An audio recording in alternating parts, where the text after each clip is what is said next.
আমি সরকারি দলেরও না, বিরোধী দলেরও না, কোন দলের হুইপ, চিফ হুইপই আমার দায়িত্ব নিতে চান না মাননীয় স্পিকার। আমি আপনার স্পেশাল ডিসক্রিশনের দিকে তাকিয়ে আছি মাননীয় স্পিকার, 2 মিনিট আমাকে বাড়িয়ে দেবেন। মাননীয় সদস্য, indeed you are independent, nevertheless you are given the highest amount of time. এইবার মাননীয় স্পিকার আমি একটা গল্পে আসি। একজন সংসদ সদস্য, ওনার নাম ধরে নিলাম মফিজ, সেই বেচারার মাসে বেতন 1,76,000 টাকা। এর বাইরে তার কোনো গার্মেন্ট ব্যবসা নাই, তার কোনো ইয়াবা ব্যবসা নাই, তার কোনো অস্ত্রের ব্যবসা নাই, তার কোনো অবৈধ ব্যবসা নাই। কিন্তু তার স্বপ্ন হলো ঢাকা শহরে 3 একর জায়গার উপরে প্রাসাদোপম বাড়ি তৈরি করে সামনে একখানা সুইমিং পুল নিয়ে সেখানে হরিণ এবং ম্যাকাও পাখি পুষবার। কিন্তু মাননীয় স্পিকার, তার এই 1,76,000 সৎ পয়সার টাকায় কি ঢাকা শহরে 3 একর জায়গায় প্রাসাদোপম বাড়ি মেনটেইন করা, তৈরি করা সম্ভব? সম্ভব নয়। ঠিক একইভাবে মাননীয় স্পিকার, যখন 9,38,000 কোটি টাকার বাজেট আসে, তখন আমরা বুঝতে পারি এই বাজেটটি কিভাবে বাস্তবায়িত হবে।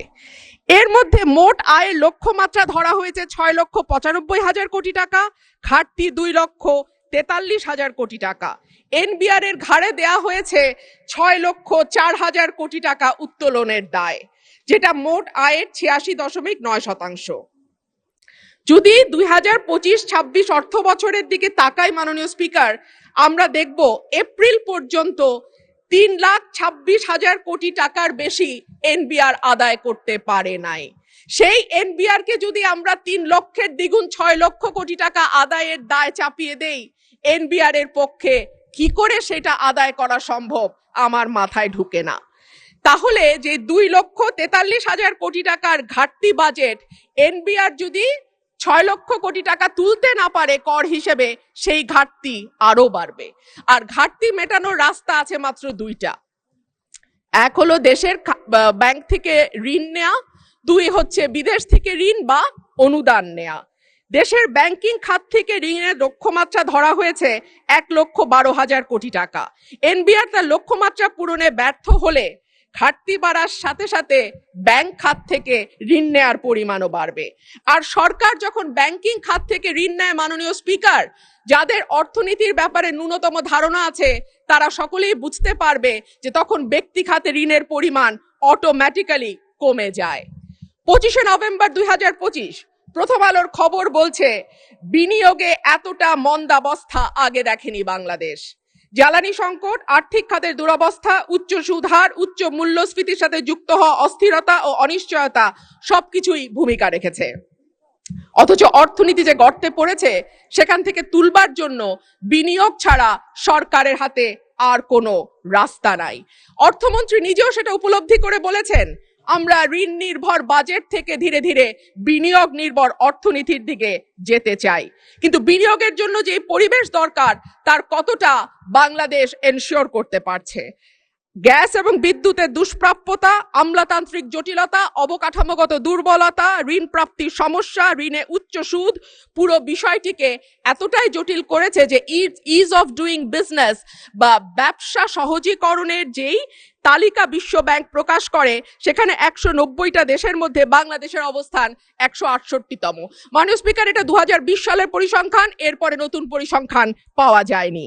যে দেশের সরকারি হিসেবে বেকারের সংখ্যা 26 লাখ আর বেসরকারি হিসাবে সেটা 1.25 কোটির ওপরে, সেই রকম একটা দেশে যদি বিনিয়োগের জন্য পর্যাপ্ত অর্থ না পাওয়া যায় কিংবা বিনিয়োগের অনুকূল পরিবেশ তৈরি না করা যায়, তাহলে কি করে নতুন কর্মসংস্থান তৈরি হবে আমি জানি না। সে কারণেই বাংলাদেশের প্রবৃদ্ধিকে জবলেস গ্রোথ হিসেবে চিহ্নিত করা হয়। মাননীয় স্পিকার, বিনিয়োগ যদি আমরা একপাশে সরিয়েও রাখি, ব্যাংক কি বা ঋণ দেবে কোথা থেকে? ঋণ খেলাপিদের এই সংসদে দাঁড়িয়ে বলতে হচ্ছে বাংলাদেশে টোটাল মন্দ ঋণের পরিমাণ 6,44,000 কোটি টাকা। এর সঙ্গে যদি আপনি অবলোপন, পুনঃতফসিল করা এবং মামলার কারণে যে ঋণের টাকাটা আটকে আছে আদালতে, অর্থাৎ পেন্ডিং মামলা হিসাবে যেটা এখনো খাতায় তোলা হয় না অ্যামাউন্টটা, সেটা যদি আমরা যোগ করি, এই পরিমাণ গিয়ে দাঁড়াবে 11 লক্ষ কোটি টাকা, যেটা মোট ঋণের 59.73%। সুতরাং ব্যাংকগুলো চাইলেও সরকারকে বেশি সহায়তা দিতে পারবে না। এর বাইরে আর থাকে টাকা ছাপানো বা কেন্দ্রীয় ব্যাংক থেকে নেয়া, সেটাকে আমরা হাই পাওয়ার্ড মানি বলি মাননীয় স্পিকার, যেটা নর্মাল টাকার 5 গুণ বেশি শক্তিশালী হিসেবে কাজ করে এবং বাজারে মূল্যস্ফীতিকে অটোমেটিক্যালি উস্কে দেয়। মাননীয় স্পিকার, এবার আসি বিদেশি ঋণের কথায়।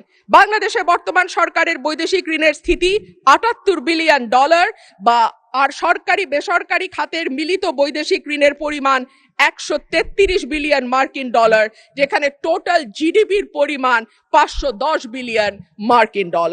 এইসব দেশি বিদেশি ঋণের সুদ পরিশোধের জন্য বাজেটে রাখা হয়েছে 13.59%, যেখানে স্বাস্থ্য, শিক্ষা, সামাজিক সুরক্ষা এবং খাদ্য, এই 4টি খাত মিলে পুরো ব্যয় ধরা হয়েছে 29.74%।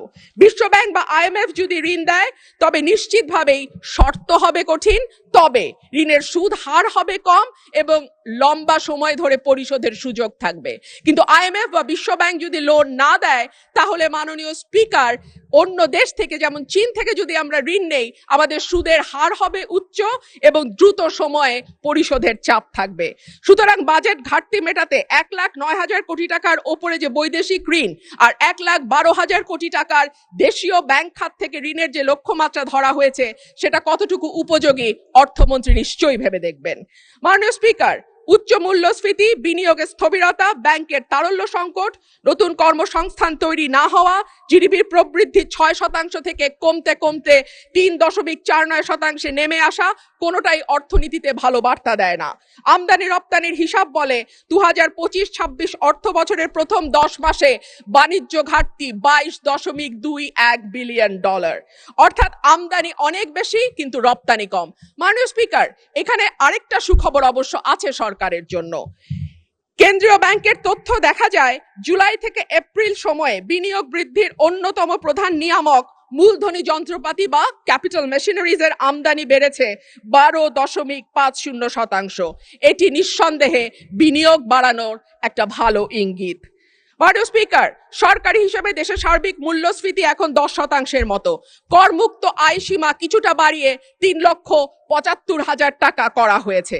কিন্তু মাননীয় স্পিকার, যেই ব্যক্তির মাসে ইনকাম 32,000 টাকা, তার বৎসরে গিয়ে ইনকাম দাঁড়ায় 3,84,000 টাকা, অর্থাৎ তিনি আয়করের সীমার মধ্যে চলে আসেন। কিন্তু যেই ব্যক্তি 32,000 টাকা মাসে ইনকাম করেন, তাকে কি বাংলাদেশের এই 10% মূল্যস্ফীতির সময় কোনোভাবেই এমনকি মধ্যবিত্তের কাতারেও ফেলা যায়? বর্তমানে গিনি সহগ 4.499, যেটা উচ্চ আয় বৈষম্যকে ইন্ডিকেট করে। মোট সম্পদের 58% মালিকানা 10% মানুষের হাতে এবং শীর্ষ 1% ধনীর হাতে যাচ্ছে 1/4 টোটাল সম্পদ। শুধু সেটাই নয়, আয়করের ক্ষেত্রে সরকারের যাবতীয় চাপ গিয়ে পড়ে সেই সব মানুষের ওপরে যারা ব্যাংকের মাধ্যমে বেতন পান, অর্থাৎ যাদের আয়কে সরাসরি ট্র্যাক করা যায়। কিন্তু যাদের আয়কে ট্র্যাক করা যায় না, এমন মানুষের সংখ্যাই বেশি এবং সে কারণে দেখা যায় বিগত 15 বছরে আমরা একজন জর্দা ব্যবসায়ী কাউস মিয়াকে 1 নম্বর হতে দেখেছিলাম ব্যক্তি খাতে ঋণ ইনকাম ট্যাক্স দাওয়াতে।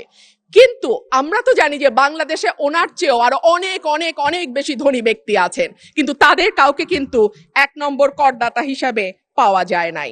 অন্যান্য বারের মতো এবারও বাজেটে আয়কর সহ প্রত্যক্ষ করের হিস্সা 1/3 রাখা হয়েছে, অর্থাৎ বাকি 2/3 পরোক্ষ কর। ধনী গরিব সব মানুষের উপর সমানভাবে প্রযুক্ত হওয়া পরোক্ষ কর অবশ্যই ন্যায্যতার পরিপন্থী। আর সে কারণেই আমাদের মতো অর্থনীতির দেশগুলোকে সাধারণত প্রত্যক্ষ এবং পরোক্ষ করের অনুপাত 50-50 রাখা হয়। একটা সরকার কল্যাণমূলক রাষ্ট্র গঠনের জন্য কতটুকু আন্তরিক, সেটা বোঝা যায় তার শিক্ষা, স্বাস্থ্য, সামাজিক সুরক্ষায় বরাদ্দের পরিমাণ দেখলে। এই বাজেটে শিক্ষা খাতে বরাদ্দ জিডিপির 1.8 আর স্বাস্থ্য খাতে 0.9%। বিশ্ব স্বাস্থ্য সংস্থার মতে বাংলাদেশের মতো দেশে জিডিপির অন্তত 5% স্বাস্থ্য খাতে ব্যয় হওয়া উচিত, আর ইউনেস্কোর মতে সেটা 6%। এর মধ্যেই আমরা জানি শিক্ষা এবং স্বাস্থ্য খাতে জিডিপির অনুপাতের ব্যয়ে বাংলাদেশ দক্ষিণ এশিয়ার সর্বনিম্ন অবস্থানে অবস্থান করছে। স্বাস্থ্য খাতে বরাদ্দের চরম অপ্রতুলতার কারণে বাংলাদেশের স্বাস্থ্য খাতে ব্যয়ের ক্ষেত্রে ব্যক্তির খরচ 73%, আর সরকার দেয় বাকি 63%। সে কারণে প্রতি বছর স্বাস্থ্য ব্যয় মেটাতে গিয়ে অন্তত 65 লক্ষ মানুষ দারিদ্র সীমার নিচে চলে যায়। মাননীয় স্পিকার, শিক্ষায় আমরা শুনতে পাচ্ছি তৃতীয় আরেকটি ভাষা বাধ্যতামূলক করা হয়েছে। আমি বিনীতভাবে বলবো, তৃতীয় ভাষা বাধ্যতামূলক করবার আগে আমাদের নজর দেওয়া উচিত কেন প্রাথমিক পাশ করা একজন স্টুডেন্ট সঠিকভাবে রিডিং পড়তে পারে না, কেন জিপিএ 5 পাওয়া একজন স্টুডেন্ট শুদ্ধভাবে ইংরেজিতে একটা বাক্য গঠন করতে পারে না। আমি মনে করি ম্যান্ডারিন বা জার্মান শেখার আগে অন্তত ইংরেজি ভাষায় বেসিক পড়তে পারা, লিখতে পারা, বলতে পারার শিক্ষাটা আমাদের ছেলে মেয়েদেরকে দিলে তারা বিদেশের বাজারে যথেষ্ট ভালো দক্ষতার সঙ্গে কাজ করতে পারবে। মাননীয় স্পিকার, আমি এবার আমার এলাকার কথায় একটু আসি। আমাকে 2 মিনিট বাড়িয়ে দেবেন স্পিকার, কারণ আমি সরকারি দলেরও না, বিরোধী দলেরও না, কোন দলের হুইপ, চিফ হুইপই আমার দায়িত্ব নিতে চান না। মাননীয় স্পিকার, আমি আপনার স্পেশাল ডিসক্রিপশনের দিকে তাকিয়ে আছি। মাননীয় স্পিকার, 2 মিনিট আমাকে বাড়িয়ে দেবেন। মাননীয় সদস্য, indeed, you are independent. Nevertheless, you are given the highest amount of time. 12 minutes, no one got it. So far, মাননীয় স্পিকার, 2 মিনিট বাড়িয়ে দেবেন। 1 মিনিট দেয়া হলো, যেহেতু আমি মাঝখানে ইন্টারভেনশন করেছি। 1 মিনিট। ধন্যবাদ মাননীয় স্পিকার। মাননীয় স্পিকার, আমার এলাকায় 19টি ইউনিয়ন এবং এই 19টি ইউনিয়নে যে কমিউনিটি ক্লিনিকগুলো আছে সেগুলোকে আবার ভালোভাবে সচল করা, CHCP নিশ্চিত করা এবং ওষুধ যাতে নিশ্চিত করা হয়। উপজেলা হাসপাতালগুলোতে মাননীয় স্পিকার, আমি এই সংসদে বলেছিলাম যে হাসপাতাল নিজেই রোগীর আর চিকিৎসা কি করবে, সেই হাসপাতালগুলোর উন্নয়নের জন্য আমি স্বাস্থ্যমন্ত্রীকে অনুরোধ জানাবো তিনি যেন আমার 3টা উপজেলার যে স্বাস্থ্য কেন্দ্রগুলো আছে সেটাতে কিছুটা নজর দেন। রাস্তাঘাটের দুরবস্থার কথা আর কি বলবো মাননীয় স্পিকার, শীতকালে ধুলা আর বর্ষাকালে কাদার চোটে আমার ওরাইল এবং পাকশিমুলের যে ইউনিয়নগুলো আছে সেই ইউনিয়নগুলো রাজাপুর, রানীদিয়া, কাকুরিয়া, ধোবাজাইল, ধামাউড়া কিংবা তেলিকান্দি, জয়দরকান্দি, ফতেপুর, পরমান্দপুর, বড়িছড়া, হরিপুর, সাইটবাড়িয়া অবস্থা নিতান্তই খারাপ। আমাদের মাননীয় মন্ত্রী এখানে উপস্থিত আছেন, আশা করি তিনি এ বিষয়ে সদয় দৃষ্টি দেবেন। ধন্যবাদ।